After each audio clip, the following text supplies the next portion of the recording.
Yo, what's up guys? Before I get into this video, make sure you guys go watch my last video. It was about Denzel Valentine and potential trade packages that we could get in return if we trade him, so make sure you guys go check that out real quick. But yeah, let's get right into this video. So to start this video, I'm just going to give my opinion on the Chicago Bulls season so far, and then after that I'm going to do player by player grades and all that. So I'm just going to recap the first half of this season, and I'm just going to say it's been a huge disappointment.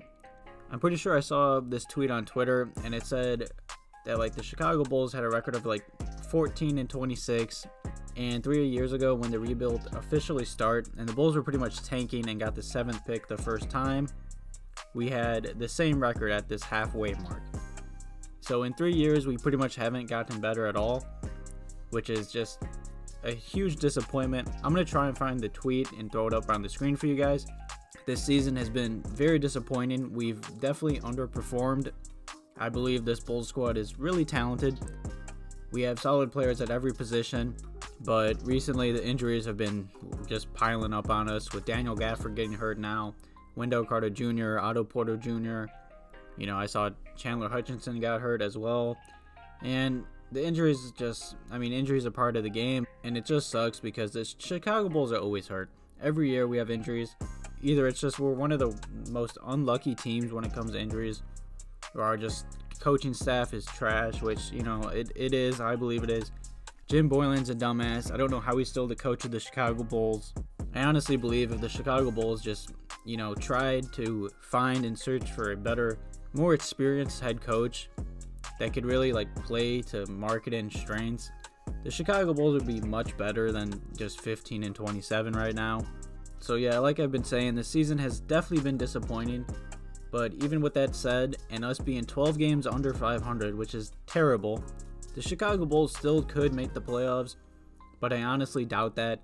Our two best young centers are pretty much hurt for like a month, and then Carter's out for pretty much 2 months almost, unless he comes back early.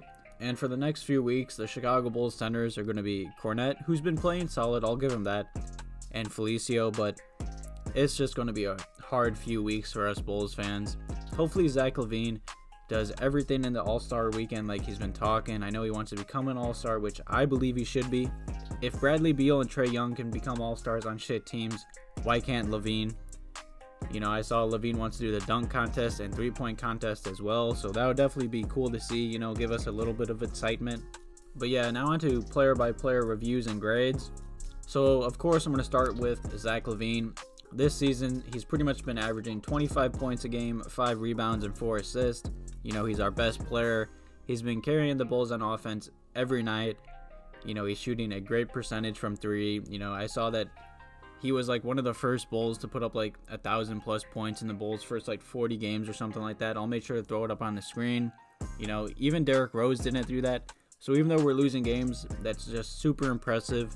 Zach LaVine is a walking bucket. You know, the Bulls got him on a steal deal. I remember when fans didn't want us to re-sign him and said we overpaid for him and he's not a superstar. And that's just bullshit. The Chicago Bulls won, what, 15 games so far? Could you imagine how many games we'd win if we didn't have Zach LaVine? That's all I'm going to say. I'm going to give his grade an A+. He's done everything in his power to help us, you know, try and get wins. Just the rest of the team just hasn't been helping at all.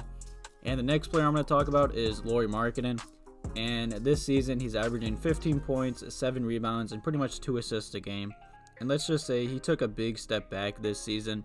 Even though, you know, he's been dealing with injuries all season long, the Bulls have been saying. You know, I know a lot of people are hard on Markkanen as well. You know, honestly, I'd give him a C+. Sure, he, like, let us down. You know, he was supposed to finally take that step forward like LaVine has, which Markkanen hasn't. But at the same time, he has been playing through injury. And Boylen doesn't care if he's only shooting the ball 5 times a game. And Boylen doesn't run any plays for him. He doesn't care. I just wish the Bulls had a better coach to help Markkanen, because if they just ran some plays for him, got him open for 3, he definitely averaged 20 points a game. I said this in one of my past videos. Markkanen, I'm pretty sure he averages like 9 to 10 shots a game. He needs to be at least taking a minimum of 15. Hopefully Markkanen has a stronger second half of this season. And onto Wendell Jr. He's been playing amazing before he got injured. I'd say he was the Bulls' most solid player besides Zach LaVine. This season, he's averaged 12 points, 10 rebounds, and pretty much 1 assist. You know, it sucks that he got hurt, of course. These past 2 years, he's gotten hurt each year, which has really hurt us. Honestly, I don't expect the Bulls to make the playoffs without him and Daniel Gafford this year. But at the same time, I wish Boylen ran the offense through Wendell Jr. more. He's super talented. He did everything at Duke, and the Bulls just forget about him at times, and it's sad. But yeah, I'd give him a B+, A-. He's been really consistent until injuries. And then onto our rookie, Coby White. He's averaged pretty much 11 points, 4 rebounds, and 2 assists. You know, the rookie has been pretty solid, I'd say. You know, of course, he's been inconsistent. He's a rookie. He's 19 years old. Hopefully next season he'll be starting. You know, I like Coby White a lot. He's instant offense off the bench currently, even though he just needs to work on, you know, being more consistent. But like I said, he's 19 years old. I'd give him a B+. Honestly, he's been one of the Bulls' best scorers other than Zach LaVine, so I'm really high on Coby White, especially for next year. And then onto the next player, which is Otto Porter Jr. I'm pretty sure Otto played like 10 games for us, if that. I'm not even going to say his stats. He hasn't averaged anything good. He's been a huge disappointment as well. You know, his injury was a complete mess. The Bulls, who knows? The Bulls went from saying he was out for like 1 to 2 weeks to months now. So I'm pretty sure there was some rumors about him coming back after the All-Star break. So we should get him back soon. And hopefully he plays solid, because that contract it's like 28 million, and he's not worth even half of that, honestly. And our starting point guard, Tomas Satoransky, you know, he's been solid as well. He's been averaging 10 points, 4 rebounds, and 5 assists. But yeah, like I said, he's been solid, but he needs to shoot the ball more. He needs to be more aggressive. I like the Satoransky signing. I still do. I believe he's a very solid point guard for us until we hand over the tools and keys for Coby White to be our starting point guard. But yeah, Tomas Satoransky, he needs to be more aggressive and take more shots. And honestly, he'd be a really good signing, I believe. And then onto our other signing this offseason, Thad Young. And he's had a super disappointing first half of the season. He's averaging 9 points, 5 rebounds, and 2 assists. You know, he hasn't really played that much, and I know he cried about that earlier in the season with Jim Boylen. You know, he's kind of playing out of position.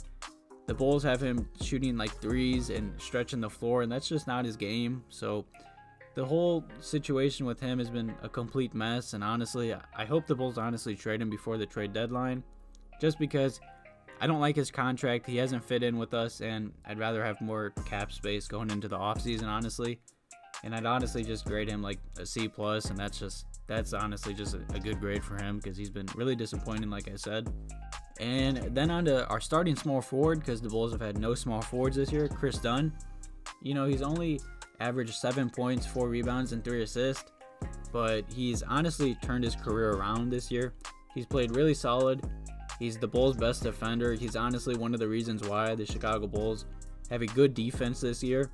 I just wish he would improve his jump shot, because teams literally just beg him to shoot threes, and he bricks them most of the time. But yeah, the Chicago Bulls have a big decision on him this offseason, if we want to extend him or re-sign him or let him walk and match his deal. So it just depends if, you know, the Bulls want to re-sign him this year or trade him at the deadline while his value is high. And now onto Denzel Valentine. You know, the whole situation with him has been a mess too. He's barely played. Some nights I see he's playing like 6 minutes, and then others not at all. And then some nights he's playing like 15-20 minutes. And it's just sad that Jim Boylen isn't playing him. I was always high on Denzel. He's a really high IQ player. He's honestly one of the Bulls' best passers and three-point shooters. And the Bulls' offense has struggled all year long. And the Bulls need more players to score the ball and stretch the floor. And Jim Boylen hasn't played Denzel Valentine. He's just kept him on the bench. So honestly, I blame Jim Boylen for that. You know, Denzel Valentine was the 14th pick, which is technically a lottery pick, and he's not even playing for us. So I hope the Bulls trade him and at least give him an opportunity to play on a different team. And then on to Chandler Hutchinson. He's mostly been injured again this season, just like last year. You know, I was high on Hutchinson when we drafted him, like many Bulls fans were. I know Stacey King compared him to Scottie Pippen and, you know, called him Young Pippen. But that's just a disappointing and just disrespectful. Chandler Hutchinson is always hurt. He hasn't improved at all. His defense is just solid. He didn't even play good in the summer league this year. So honestly, I don't expect nothing from him, honestly. I hope the Bulls trade him. Might as well get like a second round pick if we could for him. And then onto one of the surprises this year, Daniel Gafford, which he got hurt last night, which really sucks. But he has been playing really solid for us before he got hurt. You know, he was a good second rounder. He could have been a first rounder, I believe. You know, it sucks that he got hurt, like I said. And honestly, I'm really happy that he's going to be our backup center for many years to come. You know, he's super athletic. He blocks shots. He reminds me of a young Dwight Howard. You know, I hope he heals quickly and gets back to us because I liked him starting without Wendell Jr. And then onto Ryan Archie. You know, he's solid. He's a good three-point shooter, but he just, I don't know. I like him, but he shouldn't be playing, honestly. There's much better players on this team than him. You know, I like Archie. He's a good three-point shooter. He plays with heart. But like I said, there's better players than him. And I don't like Jim Boylen running the three-point guard lineup. So who knows? And then Luke Kornet, you know, he was a good signing that I thought this offseason, but he just hasn't really played. But yeah, him and Felicio are going to need to step it up with Daniel Gafford and Wendell Jr. out. So I expect Cornett to play much better because he is a good three-point shooter and an okay defender. And then the last two players I'm going to talk about is Shaq Harrison. And he really hasn't played at all, which kind of surprised me because Jim Boylen said he really liked him. You know, I liked Shaq Harrison. We brought him back on a cheap deal. He's a good defender, but, you know, he shouldn't be playing that much. And then there's Felicio. You know, Felicio is honestly probably one of the worst NBA players in the league currently. I don't like Felicio at all. I don't know why the Bulls gave him all that money, but I mean, he's sadly going to be playing some backup center minutes because of all the injuries. So yeah, it should be a fun few weeks for us Bulls fans. Thank you guys for watching this video. Make sure you guys go watch my past videos. Thank you guys for always watching my videos and supporting me. Have a good one.